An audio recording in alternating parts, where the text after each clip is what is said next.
평안히 주무셨습니까? 오늘 아침에 함께 생각해 볼 말씀은 이사야 10장 5절부터 19절까지 있는 말씀 함께 생각하겠습니다. 오늘 말씀은요, 크게 나누면 두 개로 나눠질 수 있고, 그거 더 세분하면 네 개로 되는데, 내용은 아주 간단합니다. 하나님께서 아수르에게 역할을 부여하셨는데, 아수르가 이 역할의 선을 넘어서 교만하게 행했기 때문에 하나님께서 화를 선언하신 것을 설명하고 있고요. 두 번째는 그래서 아수르를 향해서 하나님이 심판하시는 내용이 두 번째 단락에 이루어져 있습니다. 그래서 여기에는 하나님께서 심판을 하시는 배경, 그거는 아수르가 교만하게 굴었다라고 한마디로 정리할 수 있고요. 여기 이 문단에는 15절부터 19절까지는 하나님께서 아수르를 철저하게 심판하시는 내용이 담겨져 있습니다. 첫 번째 문단을 잠깐만 좀 보시면요. 첫 번째 문단에는 하나님께서 아수르에게 역할을 맡겨준 게 뭐냐, 그리고 그의 한계선이 뭐냐라고 하는 것을 설명해 주는데요. 아수르의 역할을 한마디로 말하면 하나님의 진노의 막대기죠. 그분 안에 손에 있는 몽둥이고 그분의 분노라고 볼 수 있습니다. 이 모든 표현들의 구체적인 뜻은 뭐냐면 아수르는 하나님의 철저하신 도구다라고 말을 할 수가 있고, 그 도구를 움직이고 권력을 갖고 계시는 분은 하나님이십니다라고 이야기를 하는 거죠. 그래서 아수르는 하나님의 심판을 집행하는 집행자에 불과합니다. 불순종한 유다를 약탈하고 짓밟게 허락하신 분이 하나님이시기 때문에 그를 짓밟게 하는 것이 바로 아수르의 역할인 것이죠.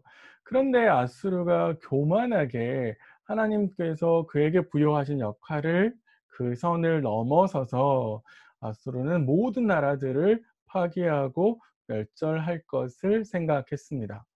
그래서 자신이 여호와의 선택된 도구라고 하는 사실을 망각했죠. 그래서 피에 굶주린 짐승처럼 민족들을 멸망시키려고 했습니다. 이 말이 가지고 있는 의미는 뭐냐면, 하나님께서 민족들의 운명을 결정지으시는 분인데 아수르가 그것을 빼앗아서 자신이 마치 민족들의 운명을 결정짓는 자로 이해하고 있었다라고 하는 것을 보여주죠. 그래서 선지자는 아수르 왕의 말을 인용을 해서 그의 교만을 고발하는데요. 아수르 왕이 자신들이 정복한 도시들을 이렇게 쭉 이야기해 줍니다. 이 말은 사실 아수르 왕의 말이 허풍이 아니라고 하는 것을 보여주죠. 그런데 우리가 자세하게 살펴볼 거는 이런 점령당한 도시들 중에서 우리는 두 가지를 볼 수 있어야 되는데, 그 첫 번째 하나는 뭐냐면 이 점령당한 모든 도시들이 우상을 섬긴 도시라는 점입니다.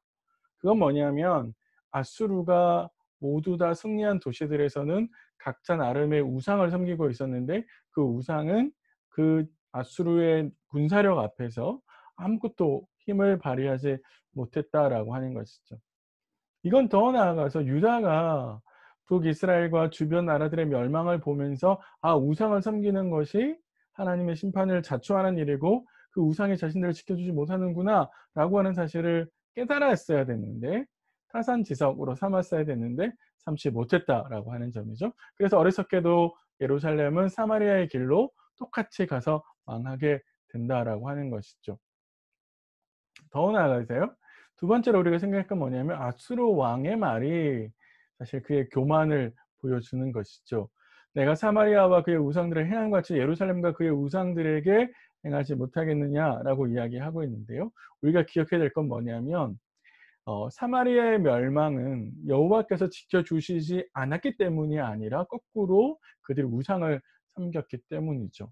그래서 하나님께서 지금은 이제 어떻게 하시느냐면 아수르 왕의 말이 사실이 아니라고 하는 것들을 보여주셔야 되는 때가 온 거죠. 그래서 하나님께서 우상들과 다른 존재라고 하는 사실을 보여주려고 하십니다. 이게 이제 12절 이하에 나오는 건데요. 어 13절과 14절은 이제 우리가 함께 살펴볼 본문인데, 8절과 9절은 정복 전쟁의 승리를 이 아수르 왕이 굉장히 자랑한 것이라면, 13절과 14절은 자신의 능력을 노골적으로 가시하는 아수르 왕의 말이라고 볼 수 있습니다. 그래서 열국의 경계선을 걷어치웠다라는 말은 아수르가 특별하게 계속해 추진해 왔던 강제 이주 정책을 이야기하는 것인데, 아수르에 있는 백성들을 사마리아로 옮기고 사마리아에 있는 사람들을 아수르로 옮겼죠. 그래서 사마리아인들이 거기서 태어난 거잖아요. 이렇게 교만한 것들이 결국은 하나님께서 징계를 확정하시게 되는, 심판하시게 되는 이유라고 볼 수 있습니다. 자, 그래서 이 앞에 있는 7절부터 5절부터 14절까지 있는 내용은 하나님께서 아수르에게 주신 역할들, 그 선을 넘어서서 아수르가 교만하게 행했다라고 하는 것을 보여주고 있고요. 이것들을 배경으로 해서 이제 하나님께서 심판하신다라고 하는 것이 15절부터 19절까지에 있습니다.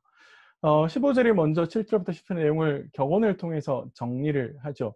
아수르의 교만은 사실 사람의 손에 들린 도구에 불과한 토끼나 톱이 사람에게 뽐내는 것과 동일하다라고 선지자가 격언을 통해서 이야기합니다. 톱이 자신의 능력을 자랑할 수 없죠. 왜냐하면 그 톱을 사용하는 사람의 능력인 거지 톱 자체의 능력이 아니라는 거죠. 그러니까 아수르의 능력이라고 하는 것은 하나님께서 그들에게 부여하신 것이지 하나님께서 이용하시는 것이지 그들 스스로 뽐낼 수 있는 게 아니다라고 하는 것을 우리에게 생각하게 합니다. 그래서 하나님께서 심판하시는데 심판의 내용을 크게 세 가지로 볼 수 있습니다. 표현을 다 똑같은 내용인데 표현을 약간씩 다르게 한 것이죠. 살찐자와 그의 영화를 태우겠다라고 이야기하셨는데 여기 나오는 살찐자라는 말은 약탈한 재물, 주변 국가들로부터 약탈한 재물로 기름진 삶을 사는 아수르 사람들을 의미하는 거고요. 사실 비꼰 거죠. 영화라고 되어 있는데 이거는 전쟁의 승리로 말미암아 아수르가 얻었던 정치적인 혹은 경제적인 번영을 이야기하는 겁니다. 가시와 찔레를 소멸시키겠다라고 이야기했는데요. 요거는 일부러 표현을 이렇게 쓴 것 같아요. 가시와 찔레는 사실 소용이 없는 거거든요. 특별하게 쓸 수 있는 데가 없고 그저 불쏘시개로 쓸 수밖에 없는데 이거는 가시와 찔레에 불과한 아수르가 스스로 주인이 되려고 했던 그 교만을 비판하는 표현이라고 볼 수 있습니다. 마지막으로 숲과 기름진 밭을 소멸하시겠다라고 이야기하셨는데요.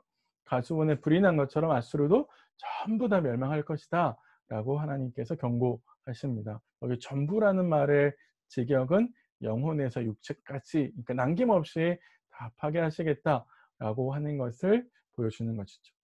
오늘 본문을 그래서 한마디로 정리하면 교만한 아수르를 하나님께서 심판하시겠다라고 정리할 수 있습니다.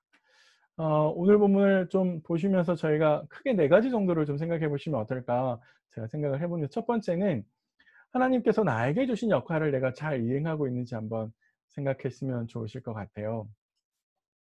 하나님 나에게 주신 역할은 뭐지? 공동체 안에서 혹은 회사 안에서 혹은 가정 안에서 나에게 주신 역할들이 무엇인지 그리고 그 역할들을 내가 내 역할에 맞추어서 잘 이행하고 있는지 한번 생각해 보시면 좋을 것 같고요. 아수르가 월권을 한 거잖아요. 사실 공동체 안에서 내가 월권할 수 있죠.